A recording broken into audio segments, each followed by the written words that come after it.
UN में स्थायी सदस्यता का मुद्दा एक बार फिर गर्मा गया है। संयुक्त राष्ट्र सुरक्षा परिषद में स्थायी सदस्यता को टालने पर भारत ने चीन को टारगेट करना शुरू कर दिया है। साजिद साहब, वो बड़ा करारा जवाब मिला है आप लोगों को। इंडिया ने जो है, उनके तो एक्सटर्नल अफेयर्स के मिनिस्टर ने कहा कि हम तो बिल्कुल भी नहीं, ये तो सोचे ही में ना। मैं बहुत खुश हूँ इस बात पे कि मोदी जी ने जो फौरन इनके मुंह पे थप्पड़ मारा है। संयुक्त राष्ट्र में भारतीय राजदूत रुचिरा कंबोज ने जमकर चीन को काउंटर किया है। जयशंकर ने तो चीन का नाम लिए बिना ही उसकी ऐसी तैसी कर डाली। जयशंकर साहब ने और मोदी जी ने excellent, I'm so proud of them। Bharat में 1 फरवरी को घोषित किए गए अंतरिम बजट में यूएन को दी जाने वाली मदद को आधा कर दिया। जो मदद भारत ने पिछले साल 382 करोड़ रुपए की थी, वो इस साल इसे घटाकर 175 करोड़ रुपए कर। देखिए, भारत हमारा रिवायती हरीफ है। मुझे ये तारीफ करते हुए अच्छा तो नहीं लग रहा, लेकिन आप देखेंगे वहां तरक्की हो रही है। मुझे पता है the day India will the permanent member of the UN security council, India चुक के रख देगा, हर चीज उड़ा के रख देगा चीजों को। फॉरेन मिनिस्टर कौन सा है वो नहीं पता, फॉरेन पॉलिसी जो हमारी वो बिल्कुल नहीं है। इस तरह करके मतलब ये इंडिया तो भाई किसी को भी किसी टाइम भी वो जवाब दे। इंडिया जो है उसके पास वो दुनिया में 194 उसके पास पोस्ट है। गवर्नमेंट पे उनके साथ कितना कॉन्फिडेंस है, और उनका जो वजीर खारजा है वो वहाँ बैठ के अमेरिका को शटअप कॉल दे रहा है। तो मेरा ख्याल है कि एक रियासत को इतना इंडिपेंडेंट और स्ट्रांग होना चाहिए, और हमें भी सोचना पड़ेगा कि हम कहाँ खड़े हैं और हमें कहाँ जाना। जय हिंद दोस्तों, यूएन में भारत के लेकर एक बार फिर से माहौल गर्म हो गया है। जहाँ दोस्तों यूएन में भारत की स्थायी सदस्यता और वीटो पावर को लेकर भारत चीन बहस छिड़ गया है। भारत की विदेश मंत्री एस जयशंकर ने नाम न लेते हुए चीन को बहुत बुरी तरह से धो डाला है। दोस्तों, हाल ही में भारत में हुई अंतरिक्ष बजट में यूएन की दी जाने वाली आर्थिक मदद पिछले साल से इस बार घटाकर आधा कर दिया गया है। पिछले साल भारत ने यूएन को 381 करोड़ रुपए की आर्थिक मदद की थी, जो इस बार घटाकर 175 करोड़ रुपए ही कर दिया गया।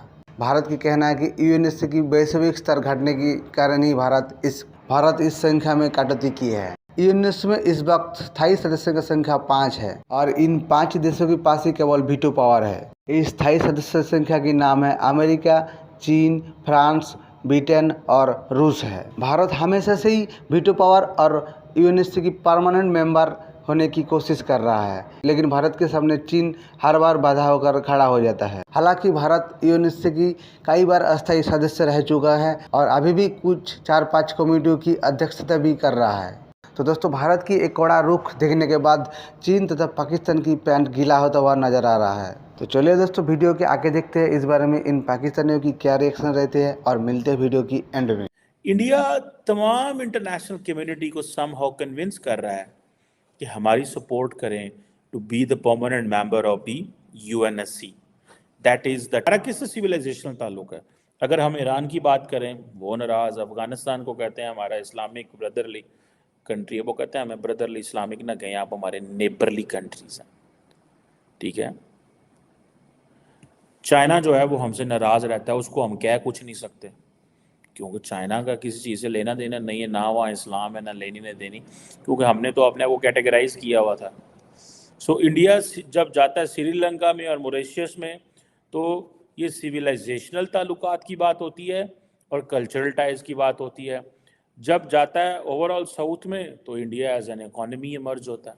के लिए मोदी बहुत काम कर रहा है, लेकिन एक तरफ ये भी देखा जाए कि इंडिया का जो मोदी जो है वो थोड़ा स्मार्ट भी खेलता है, और वो हिपोक्रेट भी है। ऐसा नहीं है कि वो दुनिया में, लेकिन चूंकि वो अपनी रियासत के लिए और अपने मुल्क के लिए वो स्टैंड भी लेता है। और अभी जैसा कि वो अमेरिका गया है, जयशंकर, और वो मामलात हो रहे हैं, तो उसने स्टैंड लिया, उसने अपनी इंडिपेंडेंट खारजा पॉलिसी रखी है और बनाई है।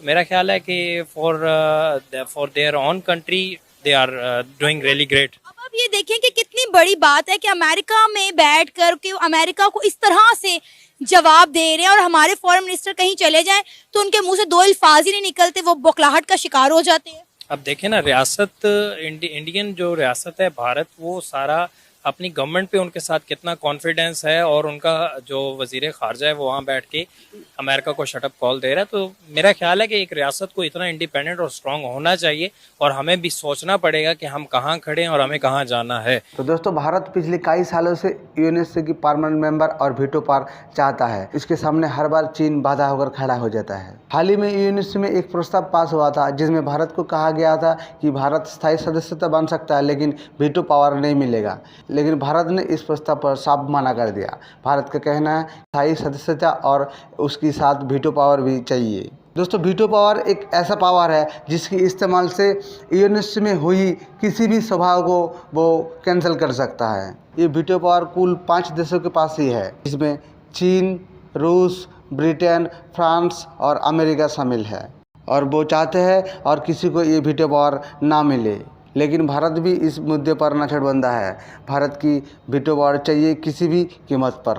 दोस्तों, पिछले कुछ सालों से पूरे विश्व में भारत की वैश्विक नैतिक और आर्थिक बढ़ता हुआ ताकत को देखकर ऐसा लग रहा है कि चीन अब पीछे हटने वाला है और भारत को यूएनएससी की स्थायी संख्या के साथ साथ ही वीटो पावर भी मिलने वाला है। भारत की विदेश मंत्री एस जयशंकर जी की एक कड़ा रुख देखने के बाद पूरी दुनिया हैरान हो गया है कि भारत किस तरह से डिफेंस कर रहा है। दोस्तों, यूएनएससी की खर्चा चलता है सभी देशों की आर्थिक सहायता से। भारत ने पिछले साल 381 करोड़ रुपया की आर्थिक मदद की है, लेकिन यूएनएससी की ये रुख देखकर भारत ने इस साल आर्थिक मदद में कटौती करने की फैसला किया है, जिसको घटाकर इस साल केवल 175 करोड़ रुपये ही कर दिया है। दोस्तों, भारत की एक कड़ा रुख आपको कैसा लगा कमेंट बॉक्स में ज़रूर बताइए और अगर आप हमारे चैनल पर नए हो तो चैनल को ज़रूर सब्सक्राइब कर देना। अगर वीडियो अच्छा लगे तो वीडियो को लाइक, कमेंट, शेयर कर देना है।